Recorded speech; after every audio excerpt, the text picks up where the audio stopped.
ಹೂ ಅಂತಲೂ ಹೇಳಲಿಲ್ಲ, ಊಹು ಅಂತಲೂ ಹೇಳಲಿಲ್ಲ. ಆದರೂ ಹುಲಿ ಸುಮ್ಮನೆ ಇದ್ದರೂ ಗರ್ಜನೆ ನಮಗೆ ಮಾತ್ರ ಕೇಳಿಸ್ತಾ ಇತ್ತು.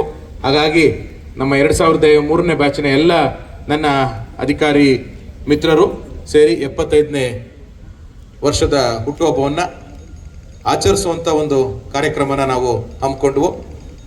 ಆ ಕಾರ್ಯಕ್ರಮಕ್ಕೆ ಏನಂತ ಹೆಸರಿಡಬೇಕು ಅಂತೇಳಿ ಭಾಳಷ್ಟು ಜನ ಜೊತೆ ಚರ್ಚೆ ನಡೆದಾಗ ಎಲ್ಲರೂ ಸೇರಿ ಸೂಚಿಸಿದಂಥ ಒಂದು ಪದ, ಹುಲಿಯು 75ರ ವಸಂತಕ್ಕೆ ಕಾಲಿಡ್ತಾ ಇದೆ. ಹಾಗಾಗಿ ಇದು ಹುಲಿಯ ವಜ್ರದ ಹೆಜ್ಜೆ. ಈ ಹುಲಿಯ ವಜ್ರದ ಹೆಜ್ಜೆಗೆ ಮತ್ತೊಮ್ಮೆ ತಮ್ಮೆಲ್ಲರನ್ನ ಸ್ವಾಗತಿಸ್ತಾ ಈ ಕಾರ್ಯಕ್ರಮದ ಪ್ರಾಸ್ತಾವಿಕ ನುಡಿಯಲ್ಲಿ ಮುಖ್ಯವಾಗಿ ಒಂದನ್ನು ಹೇಳಬೇಕು ಅಂದರೆ, ನಾವು ಪುರಾಣ ಪುಣ್ಯಕಥೆಗಳಲ್ಲಿ ದ್ರೋಣಾಚಾರ್ಯ ಎಂಬ ಗುರುವರ್ಯರ ಬಗ್ಗೆ ಕೇಳಿದ್ದೇವೆ. ವಿದ್ಯೆಯನ್ನೇ ಹೇಳ್ಕೊಡುವಂಥ ದ್ರೋಣಾಚಾರ್ಯರು ಏಕಲವ್ಯನ ಹತ್ರ ಬೆರಳನ್ನ ಗುರುದಕ್ಷಿಣೆಯಾಗಿ ಪಡಿತಾರೆ. ವಿದ್ಯೆ ಹೇಳ್ಕೊಟ್ಟಂತ ಅರ್ಜುನನಿಗೆ ಅವನ ವಿರುದ್ಧ ಯುದ್ಧಕ್ಕೆ ನಿಲ್ತಾರೆ. ಆದರೆ ನನ್ನ ಗುರುಗಳಾದ BB ಅಶೋಕ್ ಕುಮಾರ್ ಸಾಹೇಬರು ಯಾವ ಶಿಷ್ಯಂದಿರ ಹತ್ರನೂ ಒಂದು ಹನಿ ನೀರಿನ ಗುರುದಕ್ಷಿಣೆಯನ್ನು ಕೇಳಿಲ್ಲ, ಯಾವ ಶಿಷ್ಯಂದಿರ ವಿರುದ್ಧವೂ ಸಹ ಒಂದು ಕೆಟ್ಟ ಪದವನ್ನು ಮಾತಾಡಿಲ್ಲ. ತಪ್ಪಾದಾಗ ತಿದ್ದಿದ್ದಾರೆ, ಒಳ್ಳೆ ಕೆಲಸ ಮಾಡಿದಾಗ ಬೆಂತಟ್ಟಿದ್ದಾರೆ. ಅವರಿಗೆ ಇಂಥ ಕಾರ್ಯಕ್ರಮ ಮಾಡೋ ಅವಕಾಶ ಸಿಕ್ಕಿದ್ದು ನಮ್ಮೆಲ್ಲರ ಸೌಭಾಗ್ಯನೇ ಸರಿ ಅಂತ ನಾನು ಭಾವಿಸ್ತೇನೆ. ಈ ಹಿಂದೆ ನಾವೆಲ್ಲ ನಮ್ಮ ವಿದ್ಯಾರ್ಥಿ ಜೀವನಗಳಲ್ಲಿ ನೋಡಿ ಓದಿದ ರೀತಿಯಲ್ಲಿ ಬೆಂಗಳೂರಿನ ಭೂಗತ ಲೋಕದ ಏನು ಒಂದು ಕೆಟ್ಟ ಹುಳುಗಳಿದ್ವು, ಅದಕ್ಕೆ ತಕ್ಕ ಉತ್ತರವನ್ನು ನೀಡಿ ಸ್ವಸ್ಥ ಸಮಾಜವನ್ನು ನೀಡುವಲ್ಲಿ ಶ್ರಮಿಸಿದವರ ಪೈಕಿ ಹೇಗೆ ನಾವು ಅನೇಕ ಹೆಸರುಗಳು ನಮ್ಮ ಕಣ್ಮುಂದೆ ಬರ್ತವೆ.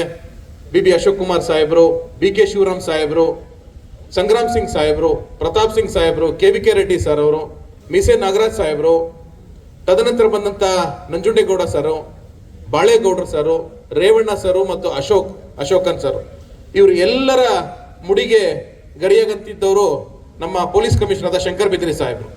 ಒಂದು ಎಕ್ಸಾಂಪಲ್ನ ಹೇಳಬೇಕು ಅಂದ್ರೆ, ನಾನು ಅಶೋಕ್ ನಗರದಲ್ಲಿ ಸಬ್ ಇನ್ಸ್ಪೆಕ್ಟರ್ ಆಗಿ ಕೆಲಸ ಮಾಡ್ತಾ ಇದ್ದಾಗ ಒಬ್ಬ ರೌಡಿ ಶೀಟರ್ನ ಅಚಾನಕ್ಕಾಗಿ ಎದುರುಗೊಳ್ಳುವಂಥ ಸಂದರ್ಭ.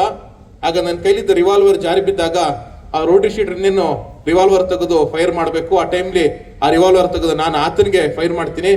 ನನಗೆ ಮೊದಲನೇ ಅನುಭವ ಅದು. ಅವಾಗ ನನಗೆ ಯಾರಿಗೆ ಏನು ಹೇಳಬೇಕು ಅಂತ ಗೊತ್ತಾಗಲ್ಲ. ಆ ತಕ್ಷಣದಲ್ಲಿ ನನಗೆ ನೆನಪಾಗಿದೆ BB ಅಶೋಕ್ ಕುಮಾರ್ ಸಾಹೇಬರಿಗೆ ಫೋನ್ ಮಾಡಿ ನಾನು, ಸರ್ ಈ ರೀತಿ ರೌಡಿನ ಹಿಡಿಲಿಕ್ಕೆ ಬಂದೆ, ನನಗೇನು ಮಾಡೋಕೆ ಗೊತ್ತಾಗಿಲ್ಲ, ಫೈರ್ ಮಾಡಿಬಿಟ್ಟಿದ್ದೀನಿ ಸರ್. ಮಾನಂದ್, ಏನು ಎದುರು ಬೇಡ, don't worry, handle the situation bravely, ನಾನಿದ್ದೀನಿ ನಿನ್ನ ಜೊತೆ, ನಾನು 10 ನಿಮಿಷಕ್ಕೆ ಬರ್ತೀನಿ ಅಂತೇಳಿ ಸಾಹೇಬರು 10 ನಿಮಿಷದ ಸಮಯದಲ್ಲಿ ಸ್ಥಳಕ್ಕೆ ಬರ್ತಾ ಇದ್ರು. ಆ 10 ನಿಮಿಷದೊಳಗಡೆ ನನ್ನ ಮೊಬೈಲ್ಗೆ ಒಂದು ಫೋನ್ ಬಂತು. ಕಂಟ್ರೋಲ್ ರೂಮಿಂದ ಹೇಳಿದ್ರು ಕಮಿಷನರ್ ಸಾಹೇಬರು ಮಾತಾಡ್ಬೇಕಂತೆ ಅಂತೇಳಿ. ಕಮಿಷನರ್ ಸಾಹೇಬರು, ಬಿದ್ರಿ ಸಾಹೇಬರು, ಏ ಮಗನ ಹೊಡೆದಿಯನ್ಲೇ ಅಂದರು. ಹಾಂ ಸರ್ ಮಿಸ್ ಆಗಿ ಹೊಡ್ಬಿಟ್ಟೆ ಸರ್, ಸಾರಿ ಸರ್.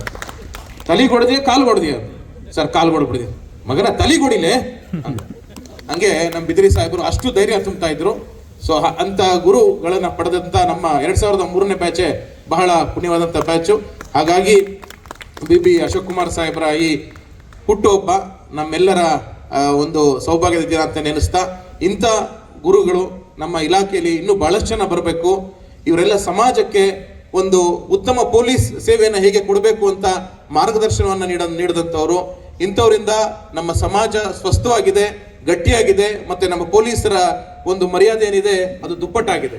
ಹಾಗಾಗಿ ಇಂಥ ಅನೇಕರ ಒಂದು ತ್ಯಾಗವನ್ನ ಸ್ಮರಿಸುತ್ತಾ ನಾವು ಈ ದಿನ BB ಅಶೋಕ್ ಕುಮಾರ್ ಸಾಹೇಬರಿಗೆ ಮತ್ತೊಮ್ಮೆ ಹುಟ್ಟುಹಬ್ಬದ ಶುಭಾಶಯಗಳನ್ನು ಹೇಳ್ತಾ ಈ ಪ್ರಾಸ್ತಾವಿಕ ನುಡಿಯನ್ನು ಮಾತಾಡಲಿಕ್ಕೆ ಅವಕಾಶ ಕೊಟ್ಟ ಎಲ್ಲ ಮಿತ್ರರಿಗೆ ವಂದಿಸ್ತಾ, ಇಲ್ಲಿ ನೆರೆದಿರುವಂಥ ಎಲ್ಲ ಗಣ್ಯರಿಗೆ ನಾನು ಮತ್ತೊಮ್ಮೆ ನಮಸ್ತಾ ನನ್ನ 2 ಮಾತುಗಳನ್ನ ಮುಗಿಸ್ತೀನಿ. ಜೈ ಹಿಂದ್, ಜೈ ಭೀಮ್.